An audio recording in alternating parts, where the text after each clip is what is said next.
हिमाचल के स्वास्थ्य मंत्री धनीराम शांडिल ने केंद्रीय स्वास्थ्य मंत्री मनसुख मंडाविया से दिल्ली में मुलाकात की। इस दौरान धनीराम शांडिल और मनसुख मंडाविया के बीच हिमाचल की स्वास्थ्य सुविधाओं को लेकर चर्चा हुई। केंद्रीय मंत्री मनसुख मंडाविया से हुई मुलाकात को लेकर हिमाचल के स्वास्थ्य मंत्री धनीराम शांडिल ने खबरफास्ट से खास बातचीत की। हिमाचल प्रदेश में नई सरकार बनी है और सरकार नई होने के साथ साथ चुनौतियां भी नई हैं। हमारे साथ बात करने के लिए मौजूद हैं हिमाचल प्रदेश के स्वास्थ्य मंत्री कर्नल धनीराम शांडिल। सर, आज आप लोग ने केंद्रीय जो स्वास्थ्य मंत्री हैं मनसुख मांडविया, उनसे मुलाकात की, तो क्या कुछ बातचीत की हिमाचल के संदर्भ में और क्या कुछ उनके साइड से आपको एश्योरेंस मिला? बहुत अच्छे वातावरण में बातचीत हुई और मैंने पाया कि जो केंद्रीय स्वास्थ्य मंत्री महोदय हैं मांडविया जी, वो सचमुच में एक प्रकार से कमिटेड पर्सनालिटी हैं, जो इस कॉज के लिए, जो मानव कल्याण के लिए, जिसमें खासकर गरीबों की को मेडिकल सुविधाओं को उपलब्ध करवाना शामिल है, उस ओर उनका ध्यान है। और मैंने पूरे विस्तार से उनको बताई जो हमारी कठिनाइयां हैं, जिस प्रकार से हमारे आयुष्मान भारत में डिपेंडेंसी चल रही थी, उन्होंने उसको नोट किया। हमने कहा कि हम कुछ परसेंटेज हम खुद भी अपने आप पैदा करेंगे, परंतु जो ज़्यादा अंश इसका है वो आपको हमें देना होगा। उन्होंने इस बात पे मुझे आश्वस्त किया कि आपको ज़रूर मिलेगा। फिर हमारी बात थी जहाँ पे बहुत साल पहले जो मेडिकल कॉलेजेस बनना आरंभ हुए थे, जैसे medical college Mandi, medical college Chamba, medical college Hamirpur और गवर्नमेंट मेडिकल कॉलेज नाहन, इन क्षेत्रों में काम तो आरंभ हो गया, परंतु पूरा धन न मिलने के कारण इसमें डिले होती रही।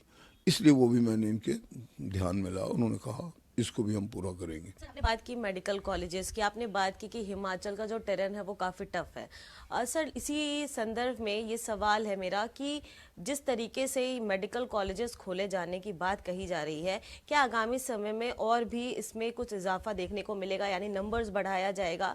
और जो स्वास्थ्य सेवाएं हैं, क्या उसमें भी आप कोई चेंजेस करेंगे? बिल्कुल ठीक कहा। देखिए, चैलेंजेस हमेशा रहते हैं, आर्थिक संकट भी हमेशा रहते हैं, परंतु लोगों को आज के इस युग में, जहाँ पे आप जानते कोरोना काल बीता, देश ने बड़े बहादुरी से इसको अपनाया। मस्ट सैल्यूट ऑल और मेडिकल टीम, और चाहे डॉक्टर थे, चाहे हमारी बहनें नर्सिस थी, चाहे हमारे सहकर्मी थे और जिन्होंने पैरामेडिक्स में काम किया। लेकिन इन सब के बावजूद भी कई काम तो चलता रहेगा और हमें प्रतिबद्ध रहना है कि हम तो और डिस्ट्रिक्ट हेडक्वार्टर लेवल तक, जैसे मेरा विचार रहा है कि हम मल्टी फैसिलिटी हॉस्पिटल को खोलेंगे और इसमें अपने केंद्र सरकार की भी लेंगे, अंतर्राष्ट्रीय एजेंसी से भी लेंगे, यहाँ तक कि हम एनआरआई से भी इन्वेस्टमेंट करने में गुरेज नहीं करेंगे। सर, आपने बात की कि जो योजनाएं हैं और जो फंड है उसमें बैलेंस बनाना होगा, तभी उन योजनाओं को धरातल पर लागू किया जाएगा। हिमाचल में अगर बात करें तो अभी सरकार के पास तमाम योजनाओं को लागू करने के लिए उतना पैसा नहीं है जितने की जरूरत है। तो आप स्वास्थ्य मंत्री हैं, किस तरीके से इस प्रॉब्लम का सॉल्यूशन आप निकालते हुए नजर आएंगे? बिल्कुल ठीक कहा आपने। जो आर्थिक कमियां हैं वो हमेशा एक बड़ी समस्या के रूप में सामने आती हैं, परंतु मैं जैसे आपको बता रहा हूँ कि हर समस्या का कोई न कोई निदान होता है।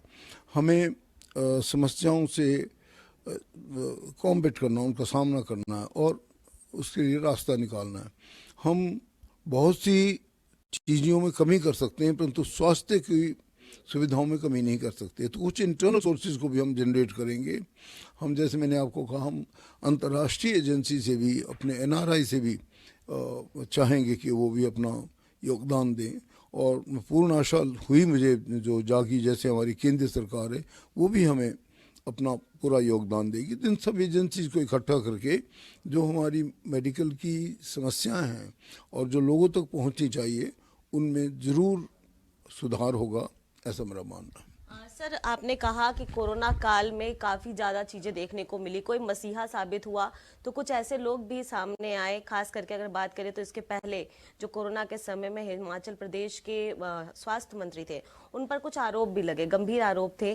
तो क्या उन आरोपों को लेकर आप कोई जांच करा सकते हैं? क्योंकि जनता का जो पैसा है वो उनको स्वास्थ्य सेवा के रूप में मिलना था, लेकिन कहीं ना कहीं जिस तरीके के आरोप उनके ऊपर लगे वो काफ़ी गंभीर थे। जहाँ तक जांच का ताल्लुक है, जांच हुई भी है, जांच हो भी रही है। और मेरा मानना है कि इतने गंभीर आरोप या जो खासकर कोरोना काल जैसे समय में भी अगर हुए हों और जो उसमें दोषी पाए जाएंगे उनको सजा अवश्य होगी, इसमें कोई दो राय नहीं।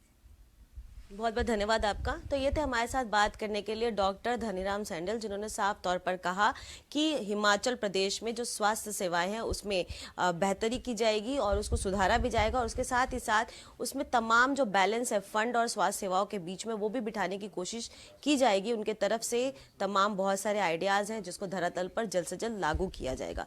कैमरा पर्सन रोहन के साथ प्रियंका राय, खबर फास्ट।